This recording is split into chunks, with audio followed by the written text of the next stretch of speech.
Hey everyone, Tony D with another hot take. This one about martial law. Martial law, I'm against it. I'm against it in all forms. I don't think we should impose it. I so far don't see martial law. I see kind of martial law light. Already, our governor has announced that you'll be arrested for disorderly conduct if you're caught outside breaking the curfew or doing something stupid. Um, I don't really think that's going to do much good in the long term, maybe the short term, but I'm very much against that. I don't think you know you can you can hold people for disorderly conduct. Now, you could maybe hold people for medical reasons, I think. If you have a contagious disease, I think we would all agree that if you have a very contagious and deadly disease, that a doctor could then say, okay, we have to hold you, possibly against your will, until we cure you so you don't spread the disease. Um, the DOJ is uh, asking for permission to do that, like basically to hold you. I'm very much against that on a federal level. I think once it gets to a federal level, that'll be a nightmare. And unless there are incredibly stringent guidelines, and there probably won't be, we're going to see a lot of people, probably thrown into jail who are just either breaking curfew or just annoying the National Guardsmen, who, by the way, aren't particularly trained, I don't think, to deal with a situation like this. It's, it's a tough call. I more than anyone am not happy about the crisis disease. And I have been talking about it for weeks and barricaded myself in the house long before anybody else. But that being said, we live in a society where you can't refuse people treatment. Like, if you were going to really do this the libertarian way, you might say to someone, listen, there's a terrible disease going outside. You understand that, right? Oh, yeah, but I'm going outside anyway. Well, if you go outside and catch it, we may not treat you. That's okay, I'll be fine. And then you go outside and you get sick, and it's like, well, you're screwed. That would be sort of the consequence of not listening to this advice, this very sage advice of staying in. But we can't make that work in our current model. So we sort of have to have a compromise. But I think martial law, first off, Trump is extremely reluctant to declare martial law, mostly because he'll never hear the end of it. He has to run for office in a few months, and he's hoping that things will kind of be back to normal. And he doesn't want to have to hear Joe Biden lecture him on what a tyrant he became. He declared himself, America's despot and ran roughshod over the Constitution. I also think Trump wants to go back to normal as soon as possible, mostly to get the economy going. I think he knows that, I hope he knows that he can't really run the economy. No, a single person can't do it. It's too complicated. And even, I think Trump did some very libertarian things, bringing in private industry to help out on this, and that the private industry stepped up. A lot of them did. Hanes is making face masks. Walmart is helping. A few other businesses are helping, and that's a good thing. Uh, and we should go to these big companies because they have every vested interest in seeing their customers get better. They also have a vested interest in seeing things get back to normal because they're losing money too. So, and they're not really going to, Hanes is going to make a little bit of money making these face masks, I'm sure. Not as much as they normally would. And at the end of the day, people are going to remember, oh yeah, Hanes, they made face masks during the during the big crisis. I'm going to buy some Hanes underwear. So it's all good PR. It's all good. I think Trump realizes that and is trying to go down that path as much as possible. But there are going to be tons of idiots. I mean, you got to be an idiot to run to the gun store this week. I mean, if your personal safety wasn't an issue before this, it's a little late to go, I need a gun. You're the exact kind of person that really needs to calm down, because we don't need to give a panicky Pete a weapon just because you subtly decided, oh my God, somebody will break in and steal my toilet paper.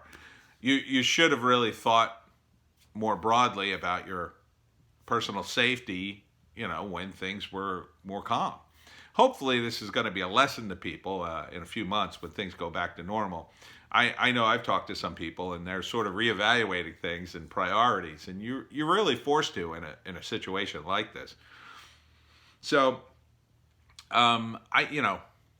they've put this 15 days counter on it, which I think is also a good thing, because it gives people like, okay, it's only going to be 15 days. It's probably going to be, there's still going to be stuff at the end of 15 days. And in fact, we're going to probably plunge right into the middle of this in 15 days.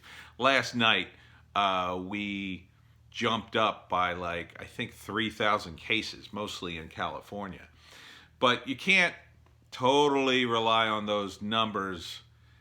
You have to understand that because of this thing, again, I'm trying not to say it because of YouTube, it's very contagious, and it's a 2-week incubation period. So we're really looking at several weeks. We're looking at, Governor Murphy here in New Jersey finally shut everything down. The results of that shutdown on Saturday, you're not going to see any results for at least 2 weeks. Okay? We're entering in the second week. And you gotta think back to where you were 2 weeks ago. 2 weeks ago. 2 weeks ago, I was wearing a mask and going to work, and people were like, I can't believe you're wearing that mask. You're so stupid. The people on the news say the mask won't help you. They called me Wuhan. That was my nickname at work. People weren't on board at all with this 2 weeks ago. So no one stopped their life for a second. I was like the only one in my circle. Everybody else I knew, maybe one other person, sort of taking minor precautions, but mostly everyone I knew, they weren't taking any precautions. They're just going about their business, hoping they don't get it.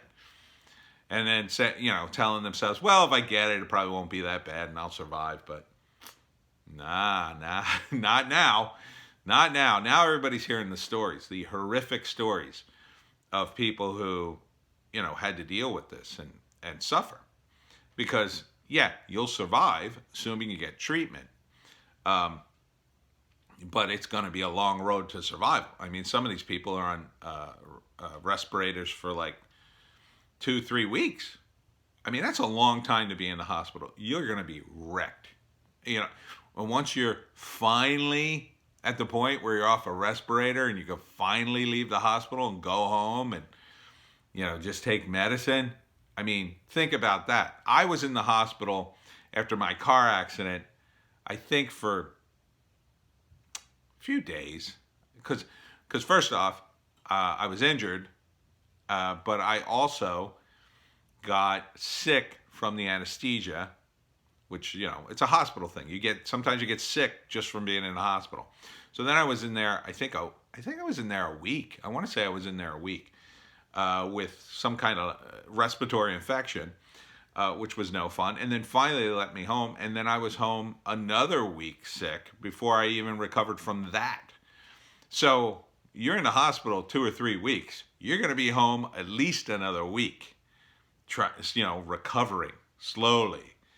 And, it depends on your age too. If you're older, it might be 2 weeks. If you're younger, you might be, it might be 5 days. But, I mean, it's a long road. So, this martial law, it's going to gum up the works. You're going to have people, first off, I guarantee you, looking at some of the footage coming out of Florida, which CB just sent me, CB and I may have a live stream later today. So we're planning on doing a live stream sometime at 8. So she sent me a video from Florida. People are still going out. People are still, they were at a gift shop. I mean, really? Gift shop? But, that's Florida. They haven't been hit that hard. It's a fairly big state.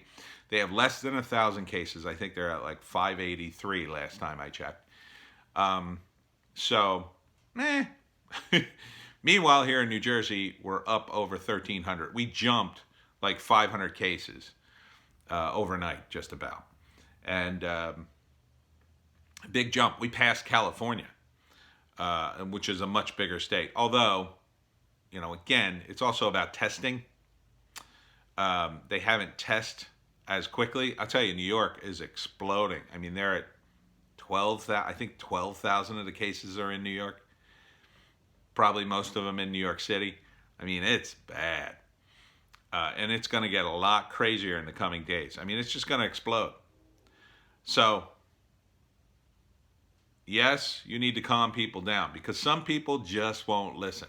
But those people will take the chance anyway. And what are you going to do even if you capture them? Okay, so you got a guy who panics, breaks quarantine, leaves New York City, takes off.